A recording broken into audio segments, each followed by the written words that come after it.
स्वागत बहुत बहुत स्वागत है जी इस लाइव प्रोग्राम ਦੇ ਵਿੱਚ ਜਿਹਦਾ ਨਾਂ ਹੈ ਗੱਲਾਂ ਤੇ ਗੀਤ। ਗੱਲਾਂ ਵੀ ਹੁੰਦੀਆਂ ਗੀਤ ਵੀ ਹੁੰਦੇ ਨੇ ਪਰ ਸੱਚ ਜਾਣਿਓ ਜਦੋਂ ਅਸੀਂ ਦੇਖਣ ਵਾਲਿਆਂ ਦਾ ਚਾਹਣ ਵਾਲਿਆਂ ਦਾ ਚਾਹ ਕੇ ਮੁਸਕਰਾਉਣ ਵਾਲਿਆਂ ਦਾ ਸਵਾਗਤ ਕਰਦੇ ਹਾਂ ਤਾਂ ਫਿਰ ਉਹ ਦੂਣਾ ਚਾਹ ਹੋ ਜਾਂਦਾ ਜਿਹਦੇ ਨਾਲ ਅਸੀਂ ਤੁਹਾਡੇ ਨਾਲ ਰਾਬਤਾ ਕਾਇਮ ਕਰਦੇ ਹਾਂ। ਸਿੱਧਾ ਸਾਦਾ ਬਿਆਨ ਦੇਣਾ ਹੈ, ਹੱਕ ਖਾਦਾ ਨਾ ਖਾਣ ਦੇਣਾ ਹੈ, ਇੰਨੇ ਸੁਣ ਕੇ ਹੀ ਵਾਹ ਵਾਹ ਨਹੀਂ ਕਰਨੀ, ਵਿਚਲੀ ਗੱਲ ਵੱਲ ਵੀ ਧਿਆਨ ਦੇਣਾ ਹੈ।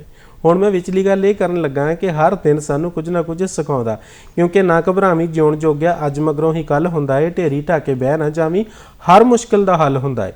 ਸੋ ਹਰ ਦਿਨ ਨਵਾਂ ਕੁਝ ਨਾ ਕੁਝ ਸਾਨੂੰ ਸਿਖਾਉਂਦਾ, ਕੁਝ ਨਾ ਕੁਝ ਨਵਾਂ ਆਪਣੇ ਵਾਸਤੇ ਲੈ ਕੇ ਆਉਂਦਾ। ਸੋ ਅੱਜ 10 ਦਸੰਬਰ ਦੀ ਗੱਲ ਕਰਨੀ ਅਸੀਂ ਅੱਜ ਦੇ ਦਿਨ ਦੀ ਗੱਲ ਕਰਨੀ ਆ। ਅੱਜ ਮਨੁੱਖੀ ਅਧਿਕਾਰ ਦਿਵਸ ਹੈ।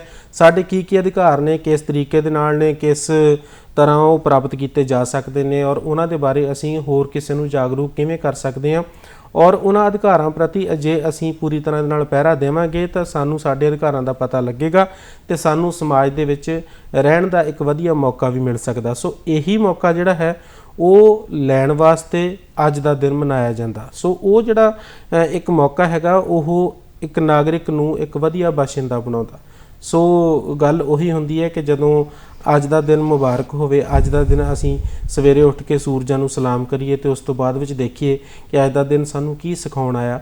ਅੱਜ ਦਾ ਦਿਨ ਸਾਨੂੰ ਸਿਖਾਉਣ ਆਇਆ ਕਿ ਮਨੁੱਖੀ ਅਧਿਕਾਰ ਦਿਵਸ, ਇਸ ਦਿਵਸ ਉੱਤੇ ਅਸੀਂ ਆਪਣੇ ਅਧਿਕਾਰਾਂ ਦੇ ਪ੍ਰਤੀ ਪੂਰੀ ਤਰ੍ਹਾਂ ਦੇ ਨਾਲ ਸੁਚੇਤ ਰਹਿਣਾ, ਜਾਗਰੂਕ ਰਹਿਣਾ। ਸੋ ਜਦੋਂ ਅਸੀਂ ਜਾਗਰੂਕਤਾ ਦੀ ਗੱਲ ਕਰਦੇ ਹਾਂ ਅਤੇ ਆ ਜਾਓ ਰਲ ਕੇ ਅੱਜ ਫਿਰ ਕੋਈ ਕੰਮ ਧੰਦਿਆਂ ਵਾਲੀ ਗੱਲ ਕਰੀਏ, ਬੰਦੇ ਬਣ ਕੇ ਆਪਾਂ ਕੋਈ ਬੰਦਿਆਂ ਵਾਲੀ ਗੱਲ ਕਰੀਏ।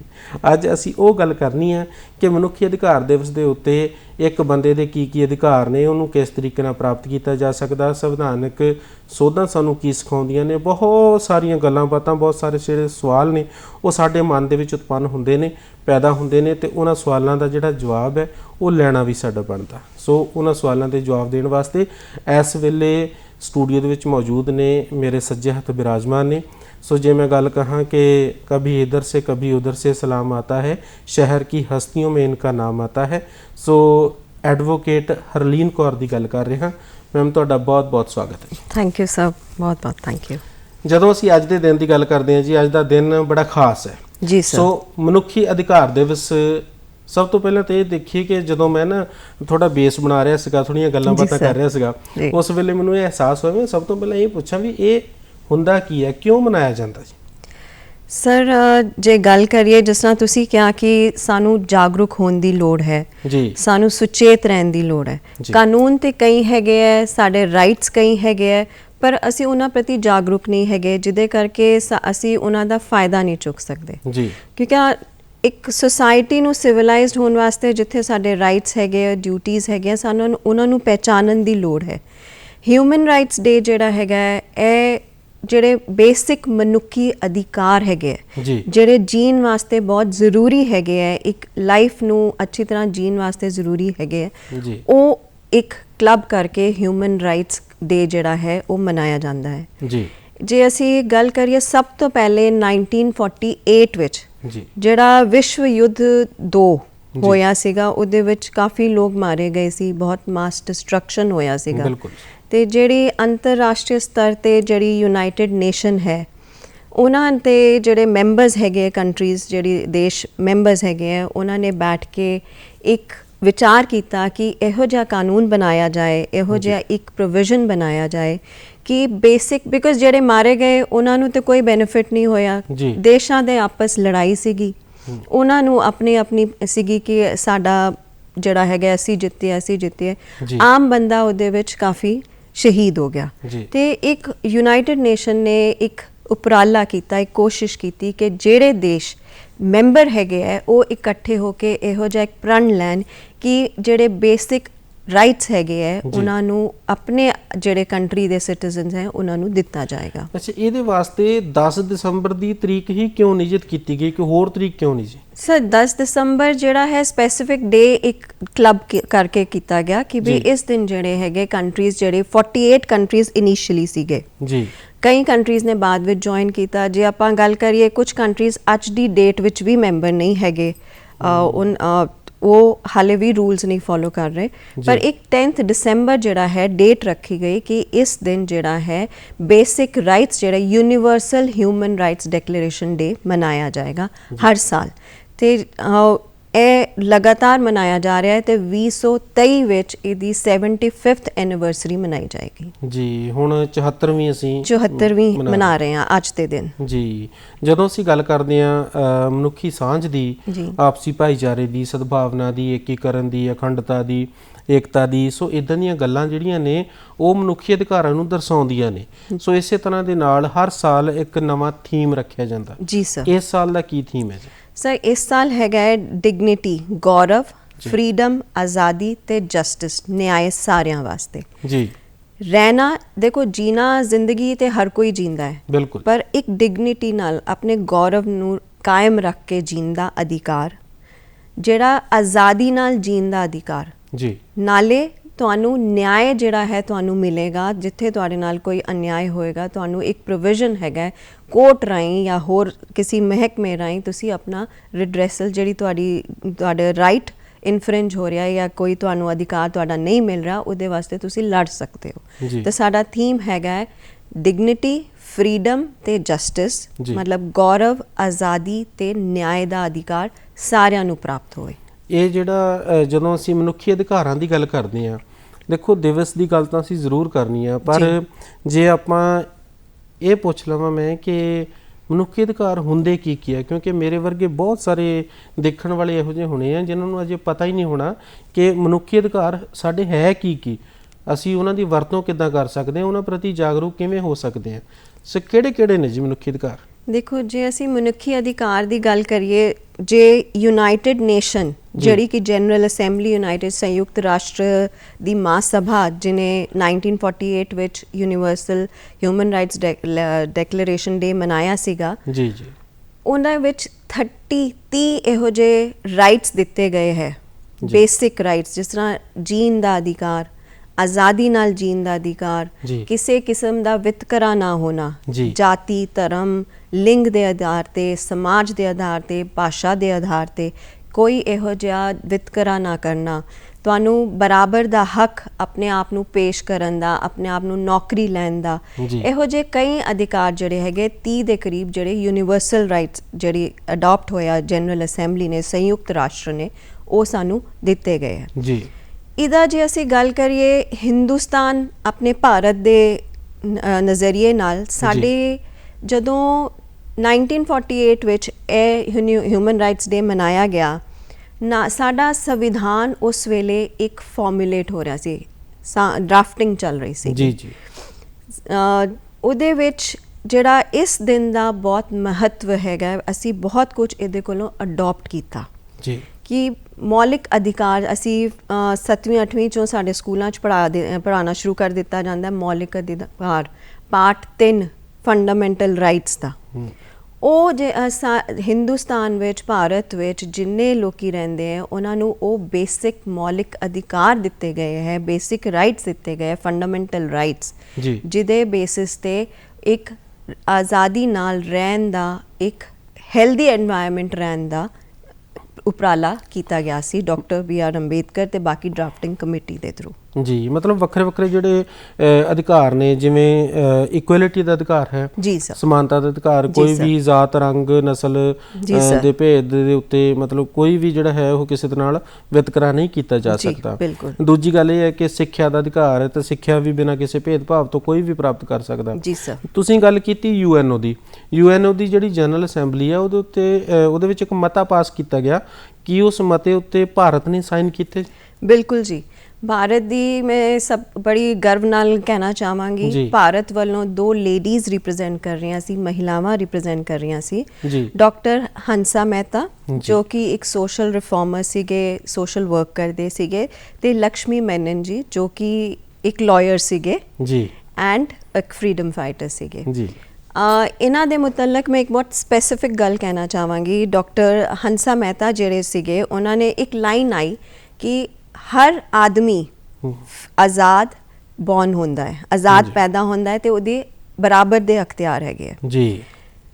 ਹੰਸਾ ਮਹਿਤਾ ਜੀ ਨੇ ਇਹ ਜਿਹੜਾ ਆਦਮੀ ਸ਼ਬਦ ਸੀਗੀ ਉਹਨੂੰ ਮਨੁੱਖ ਸ਼ਬਦ ਕਰਾਇਆ ਜੀ ਕਿ ਹਰ ਮਨੁੱਖ ਆਜ਼ਾਦ ਪੈਦਾ ਹੁੰਦਾ ਹੈ ਤੇ ਉਹ ਬਰਾਬਰ ਪੈਦਾ ਹੁੰਦਾ ਹੈ। ਨਹੀਂ ਤਾਂ ਫਿਰ ਉੱਥੇ ਵੀ ਭੇਦ ਹੋ ਜਾਣਾ ਸੀਗਾ ਨਾ ਜੀ। ਬਿਲਕੁਲ ਜੈਂਡਰ ਬਾਇਸ ਦੀ ਗੱਲ ਕੀਤੀ ਹੈ ਤੁਸੀਂ ਨਾ। ਜੀ ਸਰ, ਬਿਲਕੁਲ ਸਰ, ਮਤਲਬ ਇਹ ਬਹੁਤ ਮਹੱਤਵਪੂਰਨ ਸੀਗਾ ਕਿ ਉਹਨਾਂ ਨੇ ਇੱਕ ਸ਼ਬਦ ਜਿਹੜਾ ਸੀਗਾ, ਉਹ ਕਹਿੰਦੇ ਜਦੋਂ ਅਸੀਂ ਬਰਾਬਰੀ ਦੀ ਗੱਲ ਕਰ ਰਹੇ ਹਾਂ, ਬਰਾਬਰੀ ਦਾ ਅਧਿਕਾਰ ਦੇ ਰਹੇ ਹਾਂ, ਤੇ ਉਹਨੂੰ ਮੈਨ, ਇੱਕ ਆਦਮੀ ਸ਼ਬਦ ਦੀ ਬਜਾਏ ਉਹਨੂੰ ਮਨੁੱਖ ਸ਼ਬਦ ਕੀਤਾ ਜਾਏ, ਮਨੁੱਖ ਸ਼ਬਦ ਕੀਤਾ ਜਾਏ। ਇਸੇ ਤਰ੍ਹਾਂ ਜਿਹੜੇ ਲਕਸ਼ਮੀ ਮੈਨਨ ਜੀ ਸੀ ਦੇ, ਉਹਨਾਂ ਦੇ ਉਪਰਾਲੇ ਨਾਲ ਆਇਆ ਕਿ ਕਿਸੇ ਵੀ ਕਿਸਮ ਦਾ ਕੋਈ ਵੀ ਵਿਤਕਰਾ ਲਿੰਗ ਦੇ ਆਧਾਰ ਤੇ, ਸੈਕਸ ਦੇ ਆਧਾਰ ਤੇ ਨਹੀਂ ਕੀਤਾ ਜਾਏਗਾ, ਔਰ ਹਰ ਆਦਮੀ ਔਰਤ ਨੂੰ ਇੱਕ ਬਰਾਬਰ ਦਾ ਅਧਿਕਾਰ ਦਿੱਤਾ ਜਾਏਗਾ।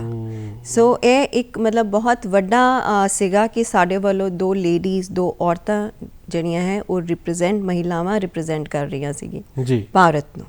ਜੀ, ਔਰ ਦੇਖੋ ਇਹ ਸਾਡੇ ਮਾਣ ਵਾਲੀ ਗੱਲ ਹੈ ਸਾਡੇ ਵਾਸਤੇ। ਜੀ ਸਰ। ਫਿਰ ਤੁਸੀਂ ਦੇਖੋ ਕਿ ਜਦੋਂ ਅਸੀਂ ਮਨੁੱਖੀ ਅਧਿਕਾਰਾਂ ਦੀ ਗੱਲ ਕਰਦੇ ਹਾਂ, ਅਧਿਕਾਰ ਸਭ ਦੇ ਬਰਾਬਰ ਨੇ, ਉਹ ਚਾਹੇ ਬਜ਼ੁਰਗਾਂ ਦੇ ਅਧਿਕਾਰ ਹੋਣ, ਔਰਤਾਂ ਦੇ ਹੋਣ, ਜਾਂ ਕੋਈ ਵੀ ਕਿਸੇ ਤਰ੍ਹਾਂ ਦਾ ਵਿਤਕਰਾ ਨਹੀਂ ਕੀਤਾ ਜਾਂਦਾ। ਜੀ ਬਿਲਕੁਲ। ਇਹਦੇ ਵਿੱਚ ਜਦੋਂ UN ਦੀ ਜਨਰਲ ਅਸੈਂਬਲੀ ਬਣ ਗਈ, ਉਹਦੇ ਵਿੱਚ ਮਤਾ ਪਾਸ ਹੋ ਗਿਆ, ਉਸ ਤੋਂ ਬਾਅਦ ਵਿੱਚ ਭਾਰਤ ਦੀ ਕੀ ਪ੍ਰਤੀਕਿਰਿਆ ਸੀ, ਕੀ ਕਾਰਵਾਈ ਸੀਗੀ, ਤੇ ਭਾਰਤ ਦਾ ਕੀ ਯੋਗਦਾਨ ਸੀ?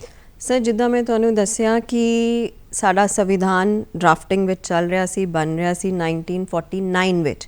48 ਵਿੱਚ ਆਇਆ। ਅਸੀਂ ਪਿੱਛੇ ਕਨਸਟੀਟਿਊਸ਼ਨ ਡੇ ਵੀ ਮਨਾਇਆ ਹੈ ਜੀ 26 ਨਵੰਬਰ ਨੂੰ, ਕਿਉਂਕਿ ਉਸ ਦਿਨ ਸਾਡਾ ਕਨਸਟੀਟਿਊਸ਼ਨ ਜਿਹੜਾ ਸੰਵਿਧਾਨ ਹੈ ਉਹ ਅਡਾਪਟ ਹੋਇਆ ਸੀ ਤੇ ਐਨਫੋਰਸ ਹੋਇਆ ਸੀ 26 ਜਨਵਰੀ 1950 ਨੂੰ। ਤੇ ਅਸੀਂ ਪਿੱਛੇ ਪੂਰੇ ਇੱਕ ਵੀਕ ਸੈਲੀਬ੍ਰੇਟ ਕੀਤਾ ਹੈ ਕਨਸਟੀਟਿਊਸ਼ਨ ਡੇ, ਜਿੱਦਾਂ ਕਿ ਕਿਉਂਕਿ ਅਵੇਅਰਨੈਸ, ਅਸੀਂ ਗੱਲ ਕੀਤੀ ਹਿਊਮਨ ਰਾਈਟਸ ਡੇ, ਅਵੇਅਰਨੈਸ ਦੀ ਲੋੜ ਹੈਗੀ ਹੈ, ਜਾਗਰੂਕ ਕਰਨ ਦੀ ਲੋੜ ਹੈ। ਉਸੇ ਤਰ੍ਹਾਂ ਕਨਸਟੀਟਿਊਸ਼ਨ ਡੇ ਵੀ ਮਨਾਇਆ ਜਾਂਦਾ ਹੈ ਤਾਂ ਕਿ ਲੋਕੀ ਇੱਕ ਜਾਗਰੂਕ ਹੋਣ ਕਿ ਸਾਡਾ ਸੰਵਿਧਾਨ ਕੀ ਹੈ, ਸਾਨੂੰ ਕੀ ਇਖਤਿਆਰ ਦਿੱਤੇ ਗਏ ਹੈ। ਤੇ ਉਸ ਜਦੋਂ ਕਨਸਟੀਟਿਊਸ਼ਨ ਮੈਂ ਤੁਹਾਨੂੰ ਪਹਿਲਾਂ ਵੀ ਦੱਸਿਆ, ਅਸੀਂ ਬਣਾਇਆ, ਅਡਾਪਟ ਕੀਤਾ, ਉਹਦੇ ਵਿੱਚ ਅਸੀਂ ਜਿਹੜੇ ਹਿਊਮਨ ਰਾਈਟਸ ਦੇ ਬੇਸਿਕ ਹਿਊਮਨ ਰਾਈਟਸ ਦਿੱਤੇ ਗਏ ਸੀ, ਉਹਨਾਂ ਨੂੰ ਆਪਣੇ ਸੰਵਿਧਾਨ ਵਿੱਚ ਫੰਡਾਮੈਂਟਲ ਰਾਈਟਸ ਦੇ ਤੌਰ ਤੇ ਆਪਾਂ ਚੈਪਟਰ 30 ਵਿੱਚ ਦਰਜ ਕੀਤਾ।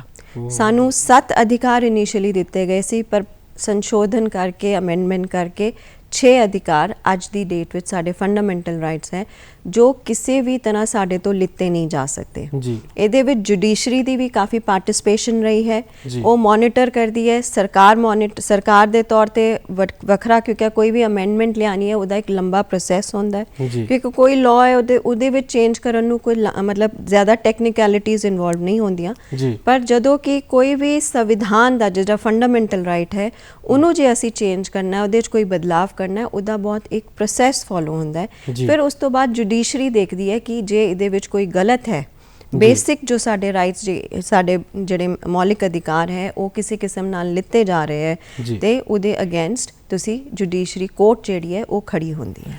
ਮਨੁੱਖੀ ਅਧਿਕਾਰਾਂ ਦੀ ਗੱਲ ਕਰਦੇ ਕਰਦੇ ਆਪਾਂ ਮੌਲਿਕ ਅਧਿਕਾਰਾਂ ਵੱਲ ਚੱਲਦੇ ਹਾਂ। ਜੀ ਸਰ। ਤੇ ਮਨੁੱਖ ਦੇ ਨਾਲ ਸੰਬੰਧਿਤ ਕਿਹੜੇ-ਕਿਹੜੇ ਉਹ ਮੌਲਿਕ ਅਧਿਕਾਰ ਨੇ ਜਿਹੜੇ ਕਿ ਮਨੁੱਖ ਨੂੰ ਇਹ ਅਧਿਕਾਰ ਦਿੰਦੇ ਨੇ ਕਿ ਉਹ ਆਪਣੇ ਅਧਿਕਾਰਾਂ ਦਾ ਪ੍ਰਯੋਗ ਕਰਕੇ ਇਸ ਸਮਾਜ ਦੇ ਵਿੱਚ ਇੱਕ ਵਧੀਆ ਜਿਹੜਾ ਹੈ ਉਹ ਰਹਿਣ ਸਹਿਣ ਆਪਣਾ ਕਰ ਸਕੇ?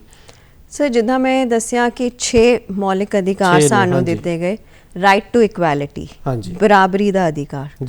ਹਰ ਕੋਈ, ਚਾਹੇ ਉਹ ਛੋਟਾ ਹੈ, ਵੱਡਾ ਹੈ, ਆਦਮੀ ਹੈ, ਔਰਤ ਹੈ, ਬਜ਼ੁਰਗ ਹੈ, ਕਿਸੇ ਵੀ ਜਨਜਾਤੀ ਦਾ ਹੈ, ਉਹਨਾਂ ਨੂੰ ਬਰਾਬਰ ਦਾ ਅਧਿਕਾਰ ਹੈ।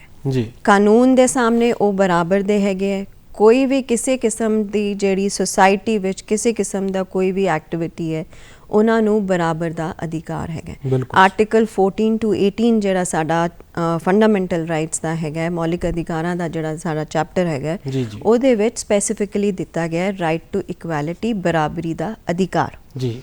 ਇਸ ਤੋਂ ਬਾਅਦ ਜੇ ਅਸੀਂ ਗੱਲ ਕਰੀਏ ਰਾਈਟ ਟੂ ਫਰੀडम, ਆਜ਼ਾਦੀ ਦਾ ਅਧਿਕਾਰ। ਸਾਨੂੰ ਆਜ਼ਾਦੀ ਹੈ ਕਿ ਅਸੀਂ ਕਿਤੇ, ਹੁਣ ਅਸੀਂ ਭਾਰਤ ਵਾਸੀ ਕਿਤੇ ਵੀ ਜਾ ਕੇ ਰਹਿ ਸਕਦੇ ਹਾਂ, ਸਾਨੂੰ ਲੋੜ ਨਹੀਂ ਜੇ ਅਸੀਂ ਪੰਜਾਬ ਤੋਂ ਹਰਿਆਣਾ ਜਾਣਾ ਸਾਨੂੰ ਕੋਈ ਪਰਮਿਟ ਲੈਣਾ ਹੈ। ਬਿਲਕੁਲ। ਜੇ ਅਸੀਂ ਕੰਟਰੀ ਤੋਂ ਬਾਹਰ ਜਾਈਏ ਸਾਨੂੰ ਤਾਂ ਪਰਮਿਟ ਲੈਣਾ ਹੈ।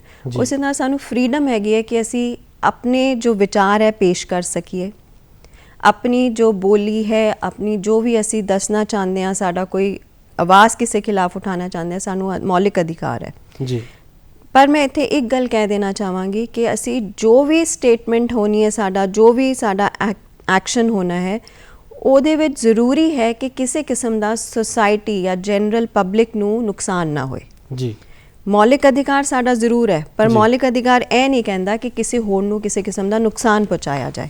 ਮੌਲਿਕ ਅਧਿਕਾਰਾਂ ਦੇ ਨਾਲ ਨਾਲ ਸਾਡੇ ਮੌਲਿਕ ਕਰਤੱਵ ਵੀ ਨੇ। ਜੀ ਬਿਲਕੁਲ, ਸਾਡੀ ਡਿਊਟੀ ਹੈ, ਕਿਉਂਕਿ ਜੇ ਅਸੀਂ ਅਧਿਕਾਰ ਅਪਣਾਣੇ ਹੈ, ਸਾਡਾ ਫਰਜ਼ ਹੈ ਕਿ ਜੋ ਸਾਡੀ ਜ਼ਿੰਮੇਵਾਰੀਆਂ ਹੈ ਉਹਨਾਂ ਨੂੰ ਵੀ ਨਾਲ ਨਾਲ ਨਿਭਾਈਏ, ਉਹਨਾਂ ਨੂੰ ਵੀ ਨਜ਼ਰ 'ਚ ਰੱਖੀਏ ਜੀ। ਤੇ ਹੁਣ ਜਿਸ ਤਰ੍ਹਾਂ ਆਪਾਂ ਹੁਣ ਗੱਲ ਕਰ ਰਹੇ ਸੀ ਫਰੀडम ਦੀ, ਉਹੀ ਸਾਡਾ ਜ਼ਰੂਰੀ ਹੈ, ਜ਼ਿੰਮੇਵਾਰੀ ਹੈ ਸਾਡੀ ਕਿ ਕਿਸੇ ਨੂੰ ਕਿਸੇ ਕਿਸਮ ਦਾ ਨੁਕਸਾਨ ਨਾ ਪਹੁੰਚੇ। ਫਰੀडम ਆਫ ਸਪੀਚ ਦੇ ਵਿੱਚ freedom of speech, freedom of expression ਹੈਗਾ ਤੁਹਾਡਾ, ਓਬਵੀਅਸਲੀ ਫਰੀडम ਆਫ ਰੈਜ਼ੀਡੈਂਸ, ਤੁਹਾਡਾ ਕਿਤੇ ਟਰੈਵਲ ਕਰਨਾ ਹੈ, ਕੁਛ ਵੀ ਹਰ ਕਿਸੇ ਆਜ਼ਾਦੀ ਵਿੱਚ ਜੋ ਵੀ ਆਜ਼ਾਦੀ ਹੈ ਇੱਕ ਲਿਮਿਟ ਵਿੱਚ ਹੈਗੀ ਹੈ। ਕੋਈ ਵੀ ਚੀਜ਼ ਜਿਹੜੀ ਲਿਮਿਟ ਤੋਂ ਬਾਹਰ ਚਲੀ ਜਾਏ ਉਹ ਨੁਕਸਾਨ ਪਹੁੰਚਾਉਂਦੀ ਹੈ ਜੀ।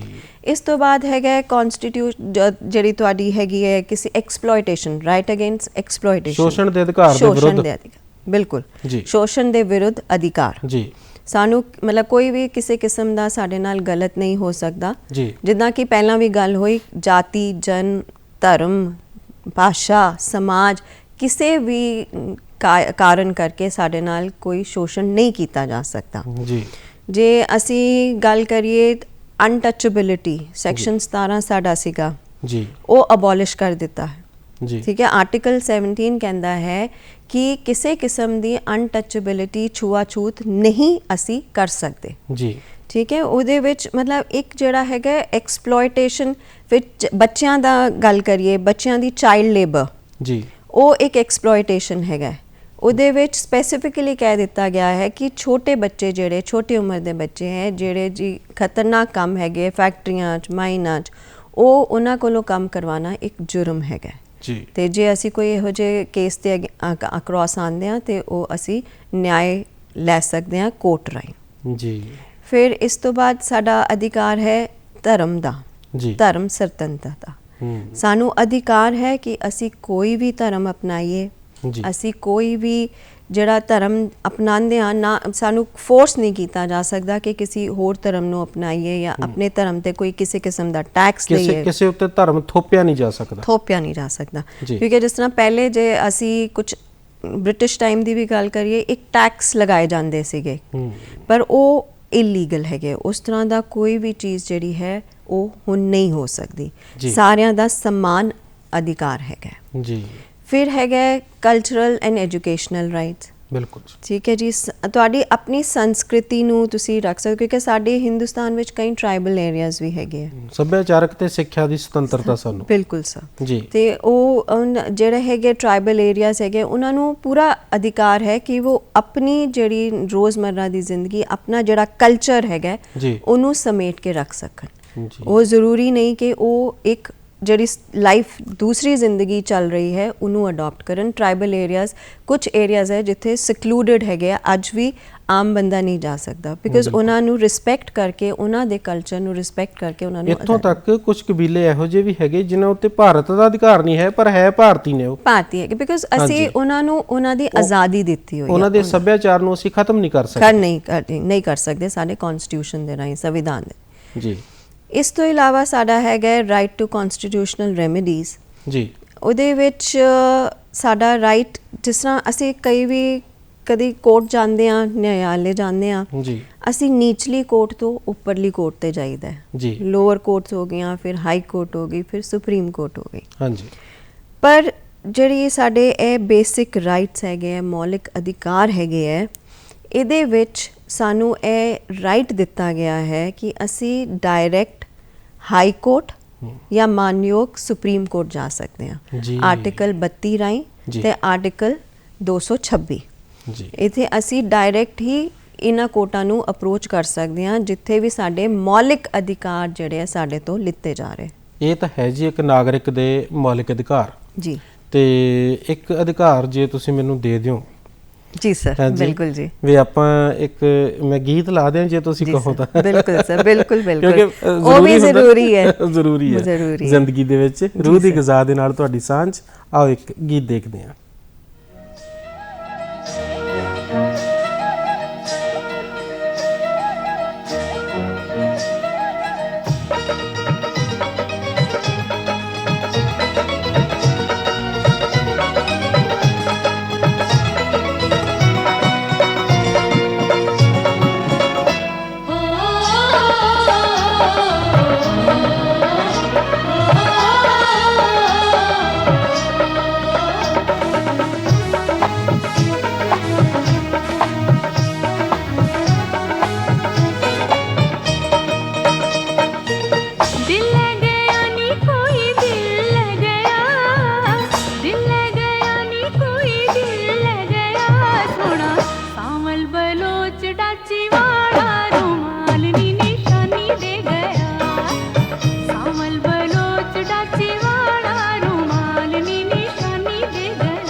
ਗੀਤ ਬੜੇ ਖੂਬਸੂਰਤ ਹੁੰਦੇ ਨੇ ਔਰ ਸੰਗੀਤ ਰੂਹ ਦੀ ਗਜ਼ਾ ਹੁੰਦੀ ਹੈ। ਦੇਖੋ ਕਿ ਜਦੋਂ ਅਸੀਂ ਤਰੋਤਾਜ਼ਾ ਹੋਣ ਲਈ ਆਪਣੇ ਸੰਗੀਤ ਸੁਣਦੇ ਹਾਂ ਤੇ ਉਸ ਤੋਂ ਬਾਅਦ ਵਿੱਚ ਲੱਗਦਾ ਹੈ ਕਿ ਵਾਕਈ ਸਾਡਾ ਜਿਹੜਾ ਮਨ ਹੈ ਉਹ ਸੰਗੀਤ ਦੇ ਨਾਲ ਜੁੜਿਆ ਹੋਇਆ। ਸੋ ਜੇ ਗੱਲ ਅਸੀਂ ਮਨੁੱਖੀ ਅਧਿਕਾਰਾਂ ਦੀ ਕਰੀਏ, ਅੱਜ ਮਨੁੱਖੀ ਅਧਿਕਾਰ ਦਿਵਸ ਦੇ ਉੱਤੇ ਸਾਡਾ ਅਧਿਕਾਰ ਬਣਦਾ ਕਿ ਅਸੀਂ ਜਿਸ ਮਰਜ਼ੀ ਦਾ ਜਿਹੜਾ ਵੀ ਸਾਡਾ ਜ਼ਾਇਕਾ ਤੇ ਉਹਦੇ ਵਰਗਾ ਅਸੀਂ ਇੱਕ ਸੰਗੀਤ ਜਿਹੜਾ ਹੈ ਉਹ ਸੁਣ ਲਈਏ। ਮੇਰੇ ਨਾਲ ਐਡਵੋਕੇਟ ਹਰਲੀਨ ਕੌਰ ਜੀ ਨੇ, ਤੇ ਜਦੋਂ ਤੁਸੀਂ ਇਹ ਸੰਗੀਤ ਸੁਣ ਰਹੇ ਸੀ ਜੀ ਸਰ, ਮੇਰੇ ਮਨ ਦੇ ਵਿੱਚ ਇੱਕ ਸਵਾਲ ਆ ਗਿਆ। ਮੈਂ ਕਿਹਾ ਵੀ ਸੰਗੀਤ ਵੀ ਬੰਦਾ ਆਪਣੇ ਮਤਲਬ ਦਾ ਸੁਣ ਸਕਦਾ? ਬਿਲਕੁਲ ਬਿਲकुल ਇਹ ਵੀ ਅਧਿਕਾਰ ਹੈਗੇ। ਅੱਜ ਕੱਲ ਤੇ ਕਈ ਤਰ੍ਹਾਂ ਦੇ ਸੰਗੀਤ ਆ ਰਹੇ ਹੈ, ਕਈ ਨਏ ਸਿੰਗਰਸ ਆ ਰਹੇ ਹੈ। ਇਹੀ ਸੀ ਮੈਂ ਕਿਹਾ ਕਿਤੇ ਇਹਦੇ ਵਿੱਚ ਕਿਤੇ ਕੋਈ ਸੋਧ ਤਾਂ ਨਹੀਂ ਹੋ ਗਈ ਜੀ? ਸੋਧ ਤੇ ਇਹ ਹੈਗਾ ਕਿ ਸੈਂਸਰ ਬੋਰਡ ਹੁੰਦੇ ਹੈ। ਜੀ ਜੀ ਜੀ। ਕਿੰਨਾ ਤੁਸੀਂ ਉਹੀ ਆਪਣੀ ਆਜ਼ਾਦੀ ਕਿੰਨੇ ਹੱਦ ਤੱਕ ਨੂੰ ਕਰ ਸਕਦੇ ਹੋ। ਅੱਛਾ, ਹੁਣ ਆਪਾਂ ਨਾ ਸੰਵਿਧਾਨਕ ਸੋਧਾਂ ਤੱਕ ਚੱਲੀਏ ਜੀ, ਕਿਉਂਕਿ ਸੰਵਿਧਾਨਕ ਸੋਧਾਂ ਹੋਈਆਂ ਨੇ ਬਹੁਤ ਜ਼ਿਆਦਾ, ਤੇ ਮਨੁੱਖੀ ਅਧਿਕਾਰਾਂ ਨੂੰ ਉਹਨਾਂ ਨੇ ਕਿੰਨਾ ਕੁ ਪ੍ਰਭਾਵਿਤ ਕੀਤਾ ਜੀ? ਸਰ ਦੇਖੋ, ਜਿੱਦਾਂ ਕਿ ਹੁਣ ਆਪਾਂ ਗੱਲ ਕਰੀਏ ਰੋਜ਼ਮर्रा ਦੀ ਜ਼ਿੰਦਗੀ ਵਿੱਚ ਕਈ ਚੇਂਜਸ ਆਉਂਦੇ ਰਹਿੰਦੇ। ਬਿਲਕੁਲ, ਠੀਕ ਹੈ। ਜੇ ਆਪਾਂ ਕਾਨੂੰਨ ਨੂੰ ਵੀ ਉਸ ਦੇ ਮੁਤਾਬਿਕ ਨਹੀਂ ਢਾਲਾਂਗੇ ਤੇ ਉਹਦਾ ਕੋਈ ਫਾਇਦਾ ਨਹੀਂ ਰਹਿ ਜਾਏਗਾ। ਉਹਦੇ ਕਰਕੇ ਟਾਈਮ ਟੂ ਟਾਈਮ ਜਿਹੜੀ ਹੈ ਅਮੈਂਡਮੈਂਟਸ ਹੁੰਦੀਆਂ ਰਹਿੰਦੀਆਂ ਸਾਡੇ ਸੰਵਿਧਾਨ ਵਿੱਚ। ਕਈ ਬਹੁਤ ਜ਼ਰੂਰੀ ਚੇਂਜਸ ਆਈਆਂ ਹੈਗੀਆਂ। ਸਭ ਤੋਂ ਪਹਿਲੇ ਜੇ ਆਪਾਂ ਲੇਟੈਸਟ ਗੱਲ ਕਰੀਏ, 86th ਅਮੈਂਡਮੈਂਟ ਹੋਈ ਸੀਗੀ ਜੀ, ਜਿਹਦੇ ਵਿੱਚ ਰਾਈਟ ਟੂ ਐਜੂਕੇਸ਼ਨ ਦੀ ਗੱਲ ਕਰੀਏ, ਸਿੱਖਿਆ ਦਾ ਅਧਿਕਾਰ ਦੀ ਗੱਲ ਕਰੀਏ ਜੀ, ਉਹਦੇ ਵਿੱਚ ਜਿਹੜਾ ਤੁਹਾਡਾ ਪ੍ਰਾਇਮਰੀ ਐਜੂਕੇਸ਼ਨ ਹੈ ਉਹ ਕੰਪਲਸਰੀ ਬਣਾ ਦਿੱਤਾ ਗਿਆ ਜੀ। ਮਤਲਬ ਕਿ 6 ਸਾਲ ਤੋਂ ਲੈ ਕੇ 14 ਸਾਲ ਦੇ ਬੱਚੇ ਜਿਹੜੇ ਹੈਗੇ ਹੈ ਉਹਨਾਂ ਵਾਸਤੇ ਸਰਕਾਰ ਕੰਪਲਸਰੀ ਤੇ ਫ੍ਰੀ ਐਜੂਕੇਸ਼ਨ ਦੇਵੇਗੀ ਜੀ। ਸੋ ਕਿਉਂਕਿ ਅਸੀਂ ਦੇਖੋ ਐਜੂਕੇਸ਼ਨ ਜਿਹੜੀ ਹੈ, ਵਿੱਦਿਆ ਜਿਹੜੀ ਹੈ ਤੁਹਾਡੀ ਅਗਲੀ ਪੂਰੀ ਜ਼ਿੰਦਗੀ ਵਾਸਤੇ ਬਹੁਤ ਇੱਕ ਇੰਪੋਰਟੈਂਟ ਨੀਂਹ ਪੈਦਾ ਕਰਦੀ ਹੈ। ਬਿਲਕੁਲ, ਇੱਕ ਨੀਂਹ ਪੱਥਰ ਰੱਖਦੀ ਹੈ, ਭਵਿੱਖ ਬਣਾਉਂਦੀ ਹੈ, ਨੀਂਹ ਪੱਥਰ ਰੱਖਦੀ ਹੈ ਤੁਹਾਡਾ।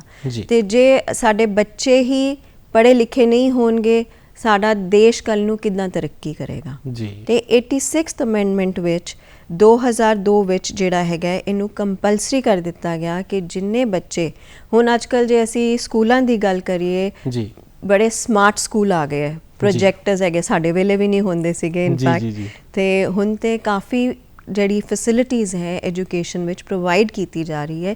ਇਸ ਨੂੰ ਮੱਦੇ ਨਜ਼ਰ ਕਿ ਇੱਕ ਕੰਪਲਸਰੀ ਤੇ ਫ੍ਰੀ ਐਜੂਕੇਸ਼ਨ ਤੇ ਵਧੀਆ ਐਜੂਕੇਸ਼ਨ ਜਿਹੜੀ ਹੈ, ਇੱਕ ਭਵਿੱਖ ਜਿਹੜਾ ਹੈ, ਵਧੀਆ ਭਵਿੱਖ ਭਾਰਤ ਦਾ ਬਣਾਇਆ ਜਾ ਸਕੇ ਜੀ। ਇਸ ਤੋਂ ਇਲਾਵਾ ਜੇ ਅਸੀਂ ਜਿਸ ਤਰ੍ਹਾਂ ਸੰਸ਼ੋਧਨਾਂ ਦੀ ਗੱਲ ਕਰੀਏ, ਇਹਦੇ ਨਾਲ ਦੋ ਚੀਜ਼ਾਂ ਹੋਰ ਹੈਗੀਆਂ ਜਦੋਂ ਵੀ ਕਾਨੂੰਨ ਜਿਹੜਾ ਹੈ ਉਹਨੂੰ ਇੱਕ ਪ੍ਰੋਗਰੈਸਿਵ ਬਣਾਉਣ ਵਾਸਤੇ, ਪ੍ਰਗਤੀਸ਼ੀਲ ਬਣਾਉਣ ਵਾਸਤੇ ਹੈਗੀ ਹੈ। ਇੱਕ ਤੇ ਸਰਕਾਰ ਜੋ ਨਾਲ ਦੇ ਨਾਲ ਕਈ ਐਕਟਸ ਜਿਹੜੇ ਹੈਗੇ ਕਾਨੂੰਨ ਬਣਾਉਂਦੀ ਹੈ। ਇੱਕ ਜੁਡੀਸ਼ਰੀ ਜੀ, ਜਿਹੜੀ ਜੁਡੀਸ਼ਰੀ ਹੈਗੀ ਹੈ ਆਪਣੀ ਜੱਜਮੈਂਟ ਰਾਹੀਂ ਕਈ ਨਏ ਜਿਹੜੇ ਹੈਗੀ ਹੈ ਚੀਜ਼ਾਂ ਉਹਨਾਂ ਨੂੰ ਇੰਟਰੋਡਿਊਸ ਕਰਦੀ ਹੈ ਜੀ। ਇੱਕ ਅਸੀਂ ਗੱਲ ਕਰਦੇ ਹਾਂ ਰਾਈਟ ਟੂ ਇਨਫੋਰਮੇਸ਼ਨ ਐਕਟ ਜੀ, ਕਾਫੀ ਅਵੇਅਰਨੈਸ ਉਹਦੇ ਹੋ ਗਈ ਹੈ ਅੱਜ ਕੱਲ੍ਹ, ਕਾਫੀ ਜਾਗਰੂਕਤਾ ਹੈਗੀ ਹੈ। RTI ਉਹਨੂੰ ਕਹਿੰਦੇ ਨੇ ਜੀ ਅਸੀਂ। ਬਿਲਕੁਲ ਜੀ, 2005।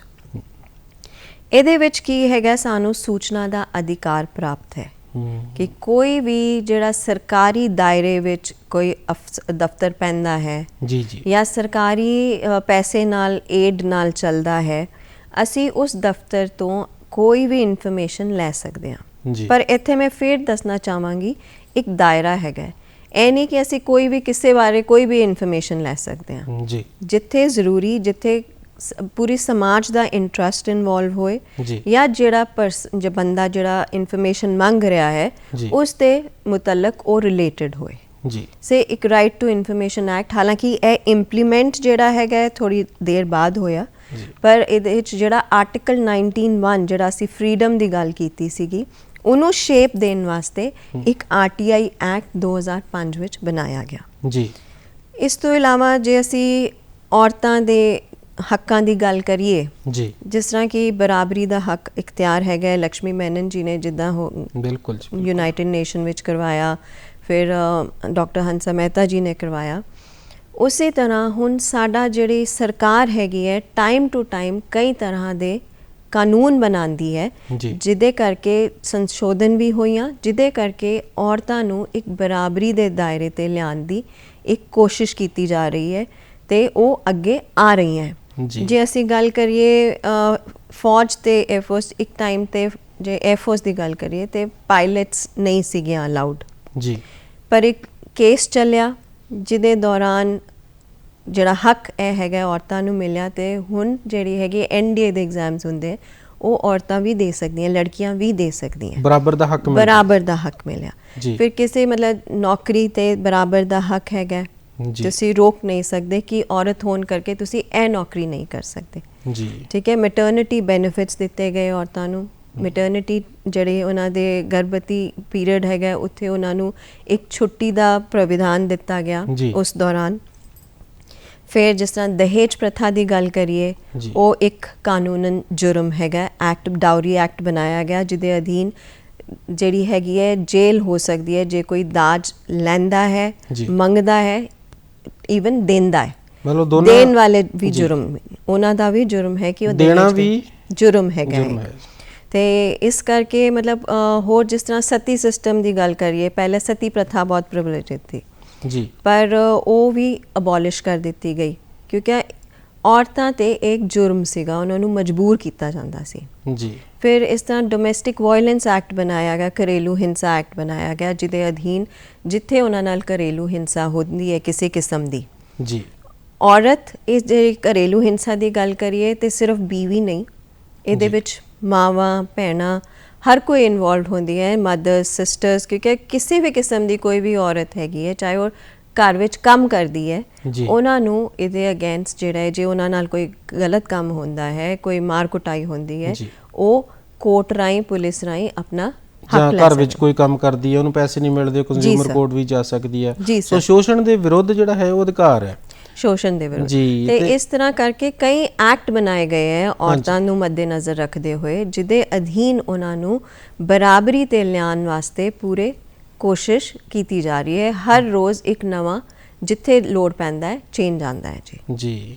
ਤੇ ਜਦੋਂ ਅਸੀਂ ਜਾਗਰੂਕਤਾ ਦੀ ਗੱਲ ਕਰਦੇ, ਇੱਕ ਤਾਂ ਮਾਧਿਅਮ ਆ ਹੋ ਗਿਆ ਜਦੋਂ ਤੁਸੀਂ ਆਪਣੇ ਰੁਝੇਵੇਂ ਵਿੱਚੋਂ ਸਮਾਂ ਕੱਢਿਆ ਤੇ ਸਾਡੇ ਦਰਸ਼ਕਾਂ ਦੇ ਰੂਬਰੂ ਹੋ ਗਏ, ਤੁਹਾਡੇ ਨਾਲ ਮੈਂ ਗੱਲਾਂ ਬਾਤਾਂ ਕੀਤੀਆਂ, ਇੱਕ ਜਾਗਰੂਕਤਾ ਦਾ ਇੱਕ ਇਹ ਸਾਧਨ ਹੋ ਗਿਆ ਜੀ ਸਰ। ਹੋਰ ਕਿਹੜੇ ਤਰੀਕੇ ਨੇ ਜਿਨ੍ਹਾਂ ਦੇ ਨਾਲ ਮਨੁੱਖੀ ਅਧਿਕਾਰਾਂ ਪ੍ਰਤੀ ਸਾਡੇ ਸਮਾਜ ਨੂੰ ਜਾਗਰੂਕ ਕੀਤਾ ਜਾ ਸਕਦਾ? ਦੇਖੋ, ਇੱਕ ਤੇ ਜਿਸ ਤਰ੍ਹਾਂ ਹੁਣ ਅੱਜ ਹੀ ਅਸੀਂ ਦਿਨ ਮਨਾ ਰਹੇ ਹਾਂ, ਹਾਂਜੀ, ਤੁਹਾਡੇ ਚੈਨਲ ਦੇ ਰਾਹੀਂ ਅਸੀਂ ਇਸ ਮੀਡੀਅਮ ਦੇ ਰਾਹੀਂ ਸਭ ਦਾ ਸਾਂਝਾ ਚੈਨਲ ਹੈ ਤੇ ਉਹ ਅਸੀਂ ਮੈਸੇਜ ਇੱਕ ਦੇ ਰਹੇ ਹਾਂ ਜੀ। ਫਿਰ ਸਕੂਲਸ ਕਾਲਜਸ ਵਿੱਚ ਰੈਗੂਲਰ ਸੈਮੀਨਾਰਸ ਹੁੰਦੇ ਹੈ, ਵੈਬਿਨਾਰਸ ਹੁੰਦੇ ਹੈ, ਨੁੱਕੜ ਨਾਟਕ ਹੁੰਦੇ ਹੈ, ਮਤਲਬ ਜਿਹੜਾ ਜ਼ਰੀਆ ਹੈਗਾ ਅਸੀਂ ਹਰ ਤਰ੍ਹਾਂ ਦੇ ਜ਼ਰੀਏ ਜਿਹੜੇ ਹੈਗੇ ਅਪਣਾ ਸਕਦੇ ਹਾਂ ਇੱਕ ਜਾਗਰੂਕਤਾ ਫੈਲਾਉਣ ਵਾਸਤੇ ਜੀ। ਇਹਦੇ ਵਿੱਚ ਮੁਫਤ ਕਾਨੂੰਨੀ ਸੇਵਾ ਅਥਾਰਟੀ ਇੱਕ ਡਿਪਾਰਟਮੈਂਟ ਹੈਗਾ, ਹਰ ਜ਼ਿਲ੍ਹੇ ਦੇ ਵਿੱਚ ਹੀ ਨੇ ਜੀ, ਹਰ ਜ਼ਿਲ੍ਹੇ, ਹਰ ਤਾਲੁਕਾ ਵਿੱਚ ਹੈਗੇ ਹੈ ਜੀ। ਉਹ ਵੀ ਆਪਣਾ ਯੋਗਦਾਨ ਪਾਉਂਦੇ ਹੈ, ਉਹਨਾਂ ਡਿਊਟੀਜ਼ ਸਾਡੀਆਂ, ਜਿਸ ਤਰ੍ਹਾਂ ਮੈਂ ਵੀ ਉਹਦੀ ਮੈਂਬਰ ਹੈਗੀ ਹਾਂ। ਜੇਲ੍ਹ ਵਿਜ਼ਿਟ ਵੀ ਅਸੀਂ ਜਾ ਕੇ ਜੇਲ੍ਹ ਵਿਜ਼ਿਟ ਕਰੀ ਦੀ ਹੈ, ਉੱਥੇ ਜਾਗਰੂਕਤਾ ਫੈਲਾਈ ਦੀ ਹੈ ਕਿ ਤੁਹਾਡੇ ਕੀ ਅਧਿਕਾਰ ਹੈਗੇ ਹੈ ਜੀ। ਤੇ ਫਿਰ ਹੋਰ ਪਿੰਡਾਂ ਜਾ ਕੇ ਅਸੀਂ ਰੂਬਰੂ ਹੋ ਕੇ ਸਾਰਿਆਂ ਨਾਲ ਉਹਨਾਂ ਨੂੰ ਇਨਫੋਰਮੇਸ਼ਨ ਦਿੰਦੇ ਹਾਂ ਕਿ ਉਹਨਾਂ ਦੇ ਕੀ ਅਧਿਕਾਰ ਹੈਗੇ ਹੈ। ਤੇ ਉਹ ਇਸ ਤਰ੍ਹਾਂ 1 to 1 ਵੀ ਅਸੀਂ ਕੋਸ਼ਿਸ਼ ਕਰੀਦੀ ਹੈ, ਕਰ ਸਕਦੇ ਹਾਂ। ਤੇ ਹੋਰ ਜ਼ਰੀਏ ਸਕੂਲ ਕਾਲਜਸ, ਕਿਉਂਕਿ ਫਿਊਚਰ ਸਾਡਾ ਸਕੂਲ ਤੇ ਕਾਲਜਸ ਹੈਗੇ ਹੈ, ਜਿੱਦਾਂ ਕਿ ਮੈਂ ਪਹਿਲੇ ਵੀ ਕਿਹਾ, ਤੇ ਇਹਨਾਂ ਰਾਹੀਂ ਅਸੀਂ ਜਿੰਨਾ ਮੈਕਸਿਮਮ ਫੈਲਾ ਸਕੀਏ ਸਾਡੀ ਕੋਸ਼ਿਸ਼ ਰਹਿਣੀ ਚਾਹੀਦੀ ਹੈ ਜੀ। ਸਕੂਲਾਂ ਵਿੱਚ ਸਮਾਗਮ, ਯੂਨੀਵਰਸਿਟੀਜ਼ ਜਾਂ ਫਿਰ ਹੋਰ ਜਿੱਥੇ ਵੀ ਵਿਦਿਅਕ ਅਦਾਰੇ ਆ ਉੱਥੇ, ਜਾਂ ਫਿਰ ਸਮਾਜਿਕ ਸੰਸਥਾਵਾਂ ਨੇ ਉੱਥੇ, ਹਰ ਜਗ੍ਹਾ ਉੱਤੇ ਸਮਾਗਮ ਕੀਤੇ ਜਾ ਸਕਦੇ। ਅੱਜ ਦੇ ਦਿਨ ਪ੍ਰਤੀ ਲੋਕਾਂ ਨੂੰ ਸੁਚੇਤ ਕੀਤਾ ਜਾ ਸਕਦਾ। ਪਰ ਜਦੋਂ ਅਸੀਂ ਕਾਨੂੰਨੀ ਸੇਵਾ ਅਥਾਰਟੀਆਂ ਦੀ ਗੱਲ ਕਰਦੇ ਹਾਂ ਹਰ ਜ਼ਿਲ੍ਹੇ ਦੇ ਵਿੱਚ, ਤਾਂ ਇਹਨਾਂ ਦਾ ਲਾਭ ਹੁੰਦਾ ਜੀ ਲੋਕਾਂ ਨੂੰ? ਸਰ ਬਿਲਕੁਲ ਜੀ। ਜਿਹੜੀ ਮੁਫਤ ਕਾਨੂੰਨੀ ਸਲਾਹ ਅਥਾਰਟੀ ਹੈਗੀ ਹੈ, ਇਹਦਾ ਜਿਸ ਤਰ੍ਹਾਂ ਕਿ ਅਸੀਂ ਗੱਲ ਕੀਤੀ ਹਰ ਡਿਸਟ੍ਰਿਕਟ, ਹਰ ਤਾਲੁਕਾ ਲੈਵਲ ਤੇ ਹੈ। ਤਾਲੁਕਾ ਕੀ ਹੁੰਦਾ ਜੀ? ਇਹ ਲੋਕਲ ਲੈਵਲ ਤੇ ਜਿਹੜਾ ਲੋਕਲ ਲੈਵਲ ਜੀ। ਇਸ ਤੋਂ ਇਲਾਵਾ ਅਸੀਂ ਜੇ ਗੱਲ ਕਰੀਏ ਤੇ ਸਟੇਟ ਲੈਵਲ ਤੇ ਅਥਾਰਟੀ ਹੈ, ਇਸ ਤੋਂ ਉੱਪਰ ਨੈਸ਼ਨਲ ਲੈਵਲ ਤੇ ਅਥਾਰਟੀ ਹੈ ਜੀ। ਇਹਨਾਂ ਦਾ ਅਥਾਰਟੀਜ਼ ਦਾ ਕੰਮ ਕੀ ਹੈਗਾ ਕਿ ਜਿਸ ਤਰ੍ਹਾਂ ਅਸੀਂ ਹੁਣ ਬਰਾਬਰੀ ਦਾ ਗੱਲ ਕਰੀਏ ਜੀ, ਔਰਤ ਕੋਈ ਵੀ ਮਤਲਬ ਭਾਵੇਂ ਉਹ ਪੈਸੇ ਕਮਾਉਂਦੀ ਹੋਏ ਭਾਵੇਂ ਨਾ ਕਮਾਉਂਦੀ ਹੋਏ, ਉਹਨਾਂ ਨੂੰ ਫ੍ਰੀ ਕਾਨੂੰਨੀ ਜਿਹੜੇ ਉਹਨਾਂ ਨੂੰ ਲਾਇਰਸ ਜੇ ਵਕੀਲ ਦੀ ਲੋੜ ਹੈ ਜਾਂ ਕਿਸੇ ਕਾਨੂੰਨੀ ਸਲਾਹ ਦੀ ਲੋੜ ਹੈ ਜੀ, ਉਹਨਾਂ ਨੂੰ ਫ੍ਰੀ ਕਾਨੂੰਨੀ ਸਲਾਹ, ਫ੍ਰੀ ਵਕੀਲ ਪ੍ਰੋਵਾਈਡ ਕੀਤਾ ਜਾਂਦਾ ਹੈ। ਸਿਰਫ ਔਰਤਾਂ ਨੂੰ? ਨਹੀਂ ਸਰ, ਮੈਂ ਉਹਤੇ ਆ ਰਹੀ ਹਾਂ ਜੀ। ਇਸ ਤੋਂ ਇਲਾਵਾ ਹੋਰ ਕੈਟਾਗਰੀਜ਼ ਹੈਗੀਆਂ ਜਿਸ ਤਰ੍ਹਾਂ ਸੀਨੀਅਰ ਸਿਟੀਜ਼ਨਸ ਹੈਗੇ ਆ ਜੀ, ਇਹਨਾਂ ਦੇ ਮੁਤਲਕ ਇੱਕ ਐਕਟ ਵੀ ਮੈਂ ਬਾਅਦ 'ਚ ਦੱਸ ਦਿਆਂਗੀ ਤੁਹਾਨੂੰ। ਸੀਨੀਅਰ ਸਿਟੀਜ਼ਨਸ ਕੋਈ ਵੀ ਹੋ ਸਕਦਾ, ਬੰਦਾ ਜੀ ਵੀ ਸਰ, ਤੇ ਕੋਈ ਔਰਤ ਵੀ? ਔਰਤ ਵੀ, ਕੋਈ ਵੀ ਸੀਨੀਅਰ ਸਿਟੀਜ਼ਨ ਹੋ ਸਕਦਾ ਹੈ, ਜਾਂ ਕੋਈ ਬੱਚੇ, ਲੇਬਰ ਕਲਾਸ ਜਿਹੜੀ ਹੈਗੀ ਹੈ, ਜੀ, ਫਿਰ ਕੋਈ ਮੈਂਟਲੀ ਚੈਲੰਜਡ ਜੇ ਹੈਗਾ ਹੈ, ਉਹਨਾਂ ਨੂੰ ਮਾਨਸਿਕ ਰੋਗ ਕਿਸੇ ਕਿਸਮ ਦਾ ਹੈਗਾ ਹੈ, ਜੀ, ਜਾਂ ਫਿਜ਼ੀਕਲ ਡਿਸੇਬਿਲਿਟੀ ਹੈ, ਜੀ, ਇਹ ਸਾਰੇ ਕੈਟਾਗਰੀਜ਼, ਜਾਂ ਫਿਰ ਕਿਸੇ ਦੀ ਜਿਸ ਦੀ ਸਾਲਾਨਾ ਇਨਕਮ 3 ਲੱਖ ਤੋਂ ਨੀਚੇ ਹੈਗੀ ਹੈ, ਜੀ, ਉਹਨਾਂ ਨੂੰ ਫ੍ਰੀ ਕਾਨੂੰਨੀ ਸੇਵਾ ਅਥਾਰਟੀ ਜਿਹੜੀ ਹੈ ਹਰ ਕਿਸਮ ਦੀ ਕਾਨੂੰਨੀ ਸਲਾਹ ਤੇ ਹਰ ਕਿਸਮ ਦੀ ਜਿਹੜੇ ਵਕੀਲ ਦੀ ਉਹਨਾਂ ਦੀ ਜੇ ਕੋਈ ਕੇਸ ਚੱਲਦਾ ਹੈ ਜਾਂ ਕਿਸੇ ਕਿਸਮ ਦਾ ਕੇਸ ਪਾਣਾ ਹੈ ਉਹ ਪ੍ਰੋਵਾਈਡ ਕਰਦਾ ਹੈ। ਇਸ ਤੋਂ ਇਲਾਵਾ ਮੀਡੀਏਸ਼ਨ ਦੇ ਲੈਵਲ ਤੇ ਵੀ ਕੰਮ ਕਰਦਾ ਹੈ, ਜਿੱਥੇ ਆਪਸੀ ਸਮਝੌਤੇ ਨਾਲ, ਜੀ, ਉਹੀ ਨਾ ਬਰਾਬਰੀ ਦਾ ਅਧਿਕਾਰ,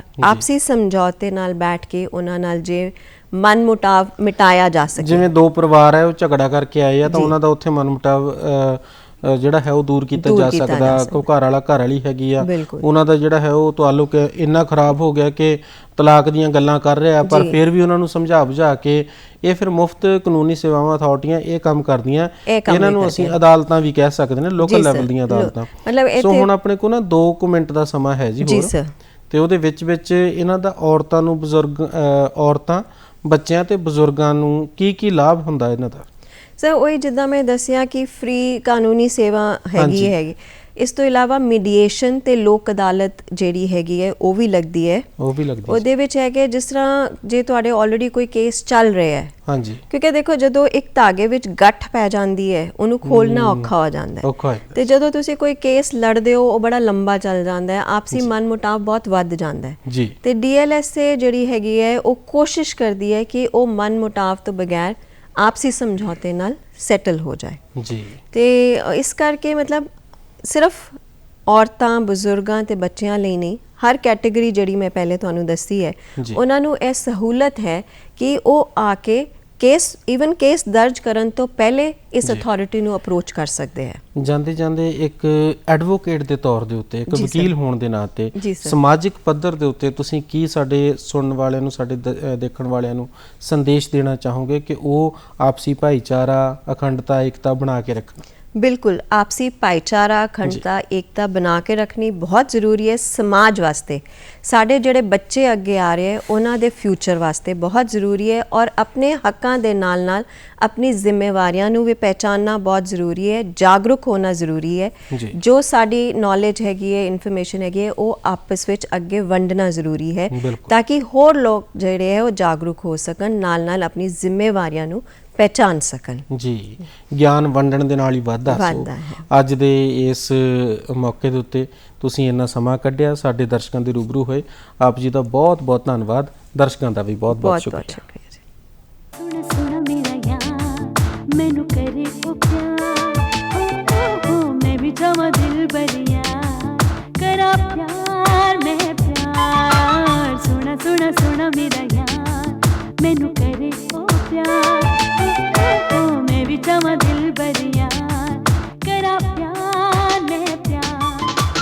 सब दी तेरा